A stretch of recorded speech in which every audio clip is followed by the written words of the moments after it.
السلام علیکم۔ میں آپ سب سے گزارش کروں گا کہ ایک مرتبہ سورۃ فاتحہ اور 3 مرتبہ سورۃ اخلاص پڑھ کے ان کا ثواب ان مسلمانوں تک پہنچا دیں جو اس دنیا فانی سے جا چکے ہیں۔ عرب میں ایک انسان بیٹیوں کو زحمت سمجھتا تھا۔ جب جب اس کو بیٹی پیدا ہوتی وہ اللہ کی اس رحمت کو افسوس کرتا تھا۔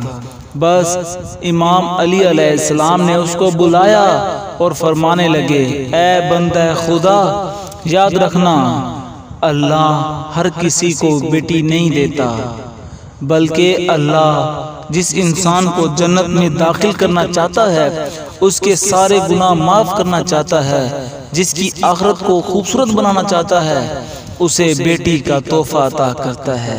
میں نے اللہ کے رسول سے سنا، جس انسان نے اپنی ایک بیٹی کی اچھی پرورش کی، اس کی شادی کروائی تو اللہ اس پہ جنت واجب کر دیتا ہے۔ یاد رکھنا بیٹی والدین کے گھر کے لیے رحمت بن کے آتی ہے، تبھی اللہ نے اپنے محبوب کو اپنی رحمت بیٹی کی شکل میں دی تاکہ انسانوں کے نزدیک یہ واضح ہو سکے، اے شخص، اللہ ایسے انسان کو عزیز رکھتا ہے جو بیٹیوں پہ شکر کرتے ہیں، ان کی اچھی پرورش کی فکر کرتے ہیں، کیونکہ اس کائنات کا عظیم تحفہ اسی والدین کے گھر بیٹی کا پیدا ہونا ہے۔